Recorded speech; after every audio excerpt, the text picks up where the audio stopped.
সবাইকে আমন্ত্রণ জানাচ্ছি স্টেপ প্রেজেন্স আনন্দ আড্ডায়। সঙ্গে আছি মৌ।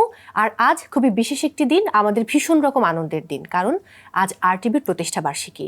সফলতার 20 বছর পেরিয়ে আমরা পদার্পণ করেছি 21 বছরে, এবং এই 20 বছরে আপনাদের ভালোবাসা, আপনাদের সাহস, আপনারা যে সাহস আমাদেরকে জুগিয়েছেন, সেটাই হচ্ছে আমাদের সবচাইতে বড় শক্তি। এবং আমরা বিশ্বাস রাখি আগামীর পথ চলায় সবসময় আপনাদের এই ভালোবাসাটুকু আমরা সঙ্গে নিয়ে চলতে পারবো।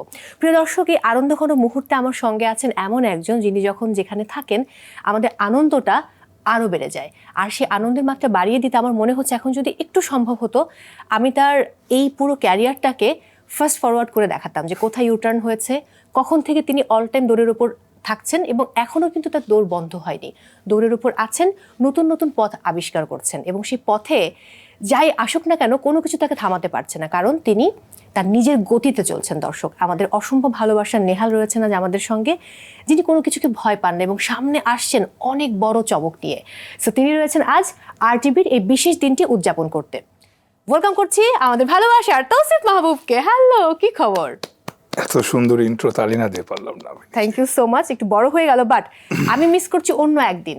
একটা সময় একই চেয়ারে বসে আপনি এবং মারিয়া আপু লেট নাইট কফি করতেন RTVর স্টুডিওতে, এবং তখন ছিলেন আপনি হোস্ট। আমি হোস্ট ছিলাম। হ্যাঁ, সো সেই গল্প দিয়ে আজকে আমি শুরু করতে চাই। অবশ্যই। প্রথমত শুভ জন্মদিন RTV, এবং এই স্পেশাল দিনে আমি আজকে এখানে আসতে পেরেছি, এজন্য আমার নিজেকে অনেক ধন্য মনে হচ্ছে।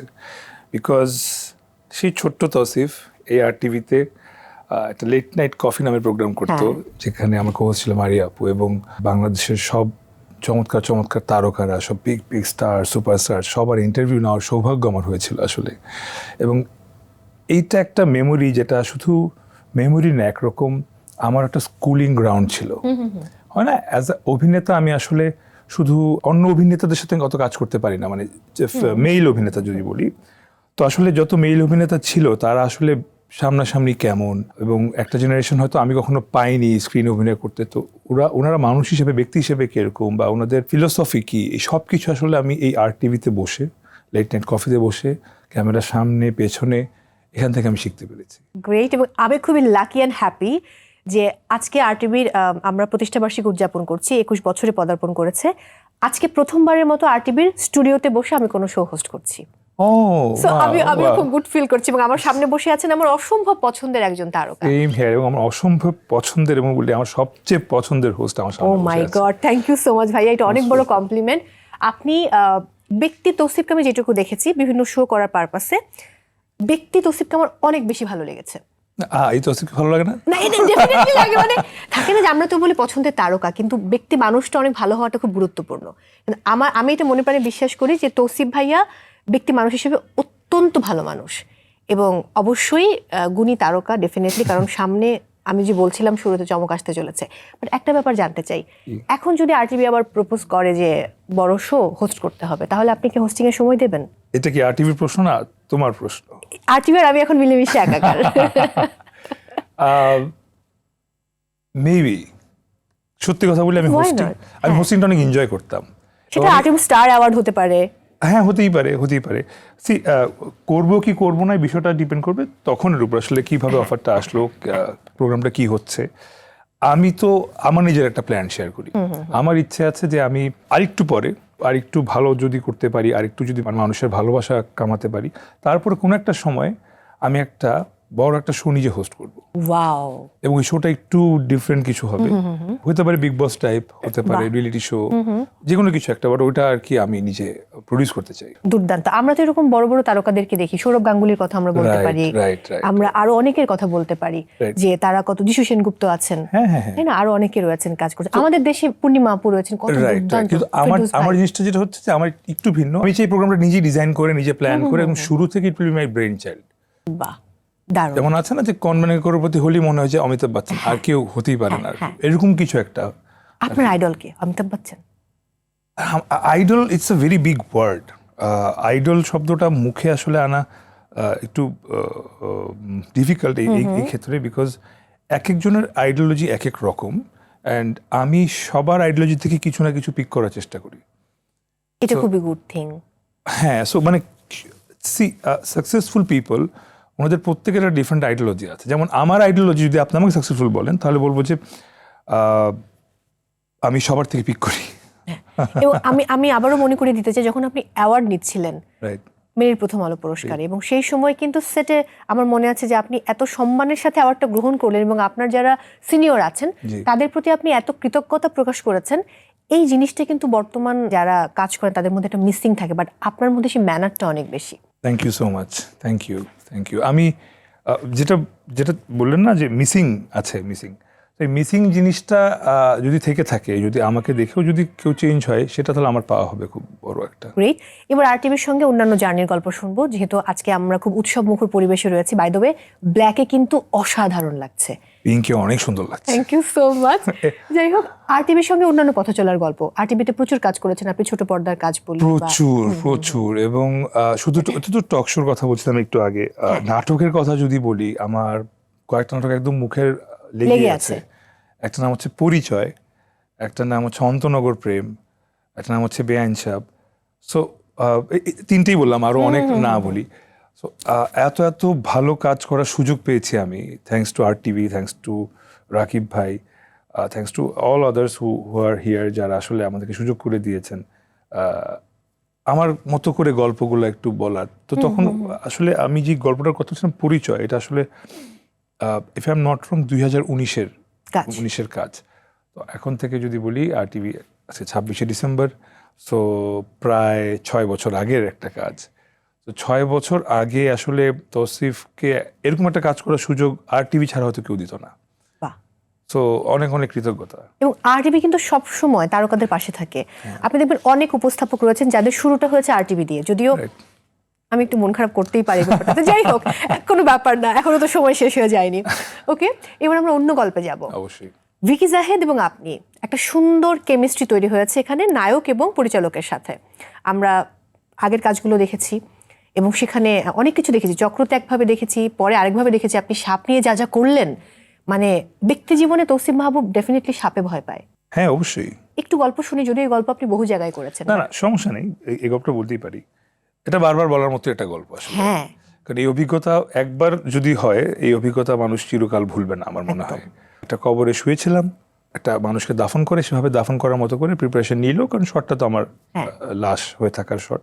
তারপর হচ্ছে যে মাটি দেওয়ার বিপরীতে ওরা আসলে যেটা করলো, সাপ ছেড়ে দিল আমার উপরে, 6টা সাপ ছেড়ে দিল।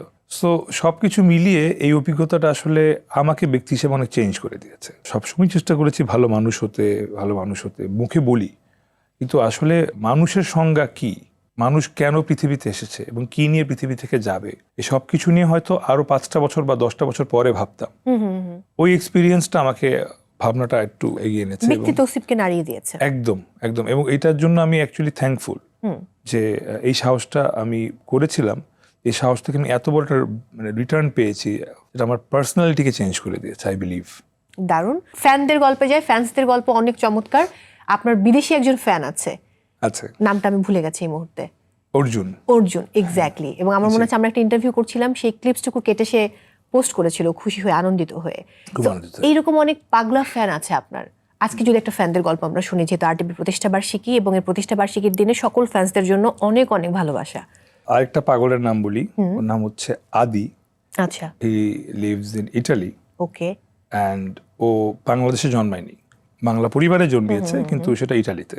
ওর আসলে সামহাও ছোটবেলা থেকে ও বড় হতে হতে আমার অনেক বড় অনুসারী হয়ে যায়, এবং সে আসলে বাংলাদেশে দেখা যায় আসেই যতবার প্ল্যান করে আসে যে আমার সঙ্গে যাতে দেখা করতে পারে ওর জন্য।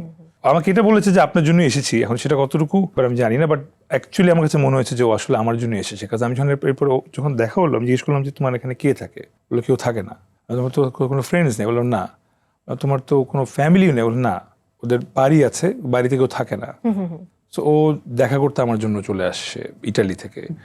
এবং কয়েকদিন আগে আমার জন্মদিন গেল, 2 মাস আগে, তো অক্টোবরে, রাইট। সো তখন অক্টোবরের 27 তারিখ, 26 তারিখ রাতে দেখলাম একটা ভিডিও পাঠালো আমাকে, ইটালিতে ও পুরা ওর যত ফ্রেন্ড সার্কেল, ওর কলিগ যারা আছে, একটা বাংলা কমিউনিটিকে নিয়ে বড় এই টেবিলের সমান একটা কেক বানিয়ে, কেক কেটে সেলিব্রেট করেছে। সো এই পাগলামিগুলোই আসলে আজকে আমাকে এখানে নিয়ে আসছে। একদম আদির জন্য অনেক ভালোবাসা। আমার মনে পড়ছে যে আমরা রংপুর গেলাম একসাথে, রংপুরের উত্তেজিত সব জনতা, তরুণ ছেলে মেয়েরা পাগল হয়ে গেল এবং তারা যে স্লোগান দিচ্ছিল, এটা বললে এখন অন্য ব্র্যান্ডের একটা প্রমোশন হয়ে যাবে, যেটা আমি এই মুহূর্তে বলতে পারছি না। না, আমাদের ব্র্যান্ড এক্স্যাক্টলি, স্টেপের প্রসঙ্গে আমরা যাব। জি। তার আগে একটু খুব পার্সোনাল গল্পে যেতে চাই। খুব পার্সোনাল গল্প। হ্যাঁ, প্রেমের গল্পে যেতে চাই। প্রেমের গল্প, একটু 2018-তে ফিরে যাব। 18-তে বিয়ে, কিন্তু প্রেমটা তো শুরু হয়েছিল আগে। প্রেমটা শুরু হয়েছিল 2014-তে। 14-তে ভাবির সাথে সেই প্রেমের শুরুটা যদি জানি, 14-তে কিন্তু আপনার লাইফের তখন একটা টার্নিং পয়েন্ট। মাত্র অল টাইম দৌড়ের উপর করেছি করেছেন 2013-তে। লাইফে তখন ইউটার্নটাও তো 2013-তে করা। ইউটার্নটা 14-তে। 14 সো ইনফ্যাক্ট ইউটার্নের কথাই যদি বলি, ইউটার্ন করার সময় আসলে ওর সঙ্গে আমার তখন কথা চলছিল। হ্যাঁ, সো আমার এরকম মনে আছে যে ইউটার্নের একটা শুটিং করছিলাম আমরা গাজীপুরে একটা রিসোর্টে, এবং মানে শুটিং ভোরে শুরু হয়ে ভোরে শেষ হয়, মানে সারা দিন হয়ে রাত পর্যন্ত হয়। আচ্ছা। তো রাত 2টা-3টার দিকে অনলাইনে যখন ওর সাথে আমার কথা হচ্ছে, তখন জিজ্ঞেস করলো যে তুমি এখন কি করছো। তাই আমি বললাম যে আমি তো শুটিং করছি। মানে ও জানতো না এত রাত পর্যন্ত কখনো কাজ হয় বা কাজ করে মানুষ, এটা খুবই স্বাভাবিক। মানে জেনারেল পিপল ডোন্ট নো যে আসলে বুঝবেও মানুষ- না তারা। হ্যাঁ। সো যখন তাকে প্রথম বললাম, তো এরপরে কিছুক্ষণ রিপ্লাই দেয়নি। ওকে। সো আমি খুবই ভাবলাম যে এই শুটিং এর জন্য কি একটা সম্ভাবনা শেষ হয়ে গেল। কিন্তু পরে ও দেখলাম ভোরবেলা আমাকে মেসেজ পাঠালো যে সরি আমি ঘুমিয়ে পড়েছিলাম, আচ্ছা। তুমি কই? আমি বললাম আমি এখনো শুটিং করছি। তারপর আমাকে বললো যে ও মাই গড, তোমরা আসলে অনেক কষ্ট করো। সো এখানে অন্য কোনো মানুষ হলে হয়তো ব্যাপারটাকে অন্যভাবে দেখতো, রিঅ্যাক্ট করতো। কারণ ওখানে আরো 3টা নায়িকা আছে, আরো এত মানুষ আছে, সবকিছু মিলে ওর সঙ্গে তখন আমার কেবলমাত্র পরিচয়, বন্ধুত্ব তৈরি হচ্ছে। ও তখনই আমাকে এটা এত অ্যাপ্রিসিয়েট করলো, অ্যান্ড দুর্দান্ত। দ্যাট গেভ আ রিয়েলি মানে তাকে আসলে অ্যাপ্রিশিয়েট করার মতো তার, এই জন্যই বোধহয় এত চমৎকার ভাবে পথ চলছেন। কিন্তু ঝগড়া হয় কিনা সেই গল্পে যাব একটা ছোট্ট ব্রেকের পরে। অবশ্যই। প্রিয় দর্শক, সময় হয়েছে বিরতি নেবার। আপনারা দেখছেন স্টেপ প্রেজেন্স আনন্দ আড্ডা। ফিরছি এক্ষুনি, সাথেই থাকুন।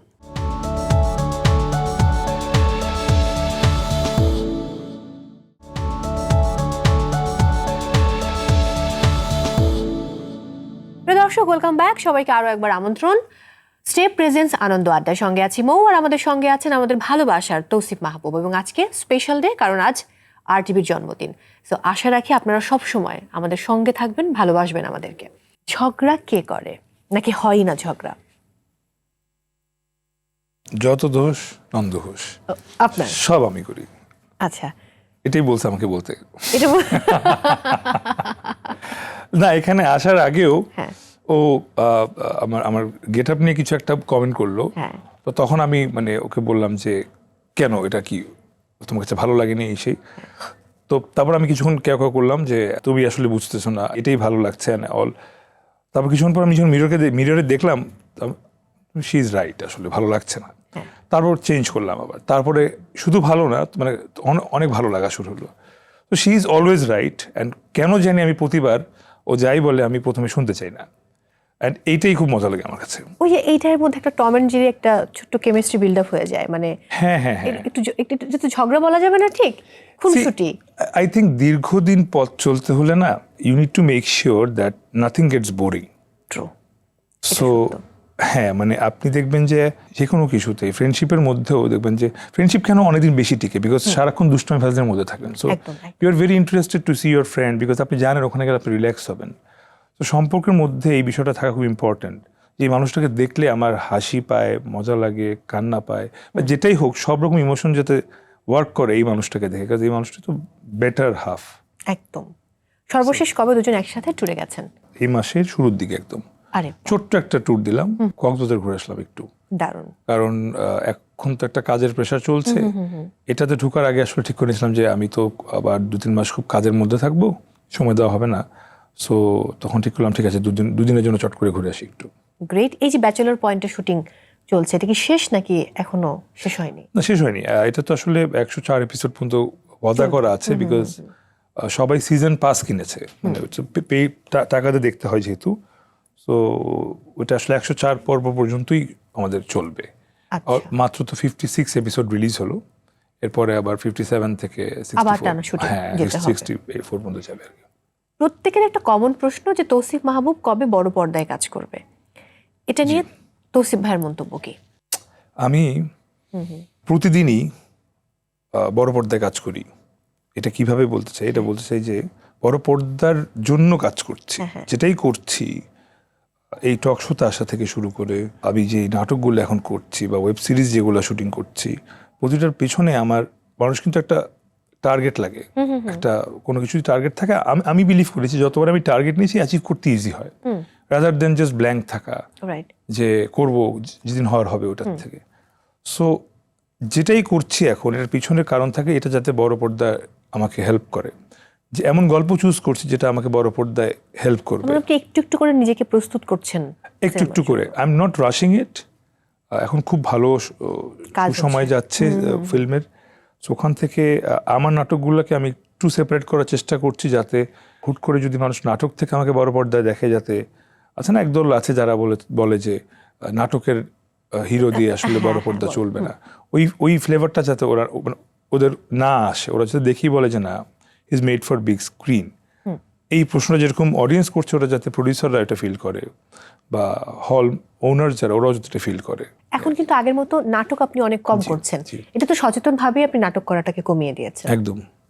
তাহলে কি আমরা সবসময় এখন ওটিটি এবং ব্যাচেলর পয়েন্ট একটু ডিফারেন্ট প্যাটার্নের কাজ, ওটিটির কাজগুলো একটু ডিফারেন্ট প্যাটার্নের, তো এই টাইপের কাজই আপনাকে আমরা দেখতে পাবো? জি, কম করার শুধুমাত্র একটা কারণ যে সিনেমা করবো বলেই কমিয়ে দিয়েছি তা না, হয়তো তখন হয়তো নাটক কিছুদিনের জন্য অফ রাখতে হতে পারে। এক হচ্ছে ব্যাচেলর পয়েন্ট করছি, তো bachelor point has a world of its own, লম্বা সময় ধরে চলছে এবং একটা অনেক বড় অডিয়েন্স, একটা ফ্যান বেজ আছে ব্যাচেলর পয়েন্টের, এবং তারপরে ওর ভিতরে আবার প্রত্যেকের ফ্যান বেজ আছে, নেহালের ফ্যান বেজ আছে, কাবিলার ফ্যান বেজ আছে, ইনফ্যাক্ট আমাদের ক্যাপ্টেন যে কাজল আরিফ নামী তারও ফ্যান বেজ আছে। সো একরকম ভাবে সমগ্র বাংলাদেশে ছড়িয়ে ছিটে আছে এই ফ্যান বেজটা। সো ওদেরকেই সার্ভ করতে হয় আমার মাসে 10 দিন 15 দিন শুটিং করে, তারপরে আসলে সময় থাকে একটা দুটা কাজ করার। তো যেখানে আগে মাসে 30টা দিনের মধ্যে 20-25 দিন শুটিং করতে হলে 5 নাটক করতে হতো, সেখানে তো 15 দিন চলে যাচ্ছে ওদিকে, আর 10 দিন হয়তো 2টা নাটক করার বেশি সুযোগ হয়। এবং ওই টাইম তো নিজেকেও সময় দিতে হয়, সেটা একটা বড় ফ্যাক্ট। এক্স্যাক্টলি। একদিন লক্ষ্য করছিলাম যে আপনি শো করতে গেলেন, শো করে আপনি চট্টগ্রাম থেকে ফিরলেন, ঢাকায় ফিরে সরাসরি আপনি জিমে গেলেন। তো অ্যাকচুয়ালি সপ্তাহে কদিন তৌসিফ মাহবুব জিম করে? যখন ফ্রি টাইম পাই আর কি। এখন এটা করছি বিকজ একটা চরিত্র করব সামনে, যেটার জন্য ফিটনেসটা একটু ঠিকঠাক থাকা প্রয়োজন। আচ্ছা। এবং সেটা তো ফিটনেস আসলে এমন জিনিস না, ইটস অল অ্যাবাউট প্র্যাকটিস। বিষয়টা কি এরকম যে সেখানে বডি রিভিল করতে হবে কোনো চরিত্রের প্রয়োজনে? নট রিয়েলি বডি রিভিল করা, চরিত্রটার স্পোর্টস ক্যারেক্টার আর কি, এতটুকু আমি বলতে পারি। এখন স্পোর্টি একটা ব্যাপার যাতে আসে। আর আমি জিম মানেই যে অনেক বডি বানাচ্ছি, ওয়েট তুলছি, ওটা না। আমার জিমটা আসলে ওই ক্যারেক্টারটার ভেতরে থেকে আমি প্র্যাকটিস করছি। বললাম না, একটু ফিল্মি ভাবে সবকিছু করার চেষ্টা করছি। যে ক্যারেক্টারটা, সে যদি ক্রিকেটার হয়ে থাকে দেখে যেতে মনে হয় যে না ও তো একদম প্রপার শটস খেলছে বা ফিল্ডিং করছে, বোলিং করছে, কোনো নাটকীয় কিছু নাই ওর মধ্যে, একদম রিয়েলিস্টিক মনে হয়। দারুণ। প্রিয় দর্শক, সময় হয়েছে বিরতি নেবার। আপনারা দেখছেন স্টেপ প্রেজেন্স আনন্দ আড্ডা। ফিরছি এক্ষুনি, সাথেই থাকুন।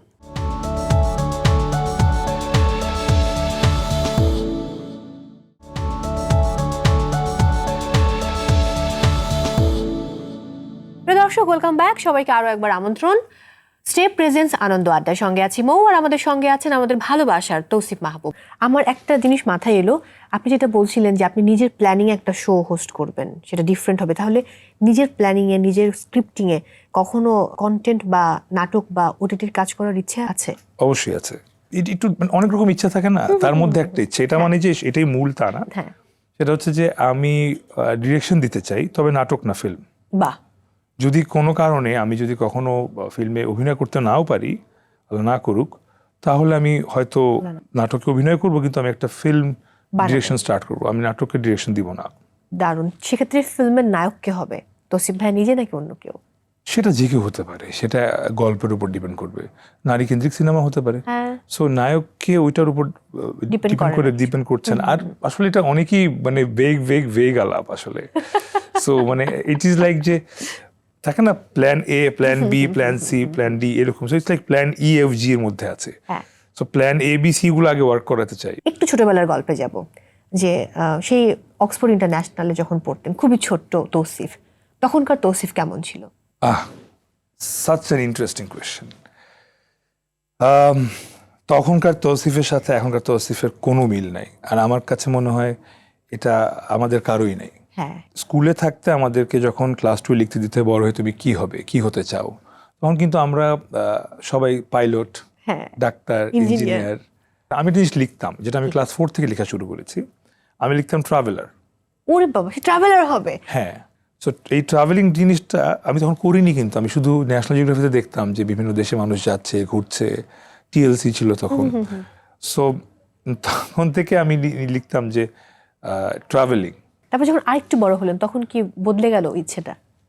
না, তখন ইচ্ছে বলতে এইভাবে যে মিউজিশিয়ান হওয়ার একটা স্বপ্ন জেগে উঠলো, যে মিউজিক করব। আর ওটাই লাস্ট ইচ্ছে ছিল, যে ওটাই আপনার জীবনের প্রথম টিভিসি, সেখানে কিন্তু আপনি মিউজিশিয়ানের ক্যারেক্টারই প্লে করেছিলেন। আমি এই মুহূর্তে টিভিসির ইয়াটা ভুলে গেছি। গেট সেট রক, এটা একটা ব্র্যান্ডের একটা রিয়েলিটি শো, যেটা থেকে আসলে আমাদের দেশে একজন বড় সিঙ্গার এসেছেন, একজন গিটারিস্ট এসেছেন ওনারা। সো ওই প্রোগ্রামটার টিভিসি বানিয়েছিল আদনান রাজীব ভাই।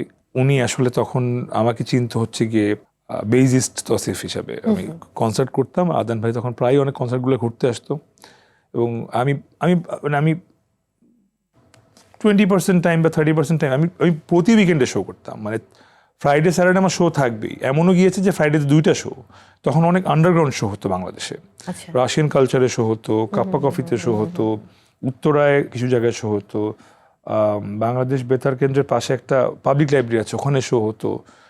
এই শোগুলো আমি রেগুলার করতাম আমি, বিকজ আমার ব্যান্ড ছিল 2-3টা, একটা ব্যান্ড না। আরে বাহ। সো এবং আমার বুঝলাম না, স্বপ্নটা ছিল তখন মিউজিশিয়ান হবো। সো ওই কোনো একটা শো থেকে সময় নেমে দেখতাম যে আদান ভাই অডিয়েন্সে আছে, হয় আদান ভাই ফ্রেন্ড সার্কেল কেউ না কেউ আছে। তো ওইভাবেই অ্যাকচুয়ালি পরিচয় হয়ে যায়। আর তারপর যখন ওনার একটা বিজ্ঞাপনে ব্যান্ড প্রয়োজন হয়, তখন উনি সবার আগে আমাকে ফোন দেয়। দারুণ। এই আর কি, এভাবেই আসলে আজকে এখানে চলে আসা। লাস্ট কবে আপনি ইনস্ট্রুমেন্ট প্লে করেছেন, তাকে সময় পান না এখন আর? পাই বলতে প্রথমে আমার বেডরুমে আমার টিভি, তার পাশে হচ্ছে আমার গিটারটা রাখা একদম ওয়ালের উপরে। সো দ্যাট প্রতিবার দেখে মনে পড়ে যে দ্যাটস মাই রুট, মানে আমি আসলে ওখান থেকে আসলে এখানে চলে আসছি। স্টেপের ব্র্যান্ড অ্যাম্বাসেডর আপনি।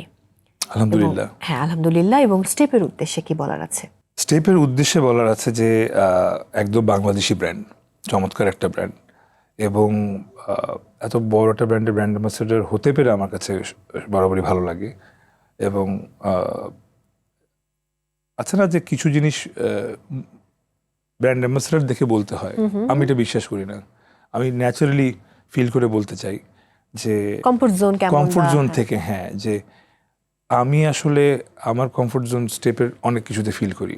এবং আমি নিজেই আগে অনেক বিদেশি ব্র্যান্ডের স্লিপার্স জুতা পরতাম, কিন্তু ব্র্যান্ড অ্যাম্বাসেডর হওয়ারও 4-5 বছর আগে থেকে মানে ওরা আসলে মনে আমাকে দেখেছে যে এত আমাদের জুতা কিনে একটা ব্র্যান্ড অ্যাম্বাসেডর বানানোই মানে ভালো, ওর একটু খরচ বাঁচবে। তো আমি স্টেপের সবসময় স্লিপার জুতা আমি রেগুলার কিনতাম। সো এবং যেদিন আমি সাইন করি প্রোগ্রামে, ওদিন ওনাদের একজন অফিসের লোক আমাকে এসে বললো যে ভাই, আমরা কিন্তু জানি আপনি এত এত এত এত কিনছেন। আমি কি ব্যাপার, এটা কি আপনি আমাকে স্টক করছেন নাকি? বললো যে না, আপনি যখনই কোনো শোরুমে যেতেন আমাদেরকে ফোন দিয়ে বলতে হচ্ছে তসিফ ভাই আসে, তসিফ ভাই আসে। সো আমরাও খুব হ্যাপি যে আপনি জেনুইনলি ব্র্যান্ডটাকে ওন করেন। সো এই তো চাই একসঙ্গে আরো পথ যাতে চলতে পারি আমরা একসঙ্গে। নিশ্চয়ই।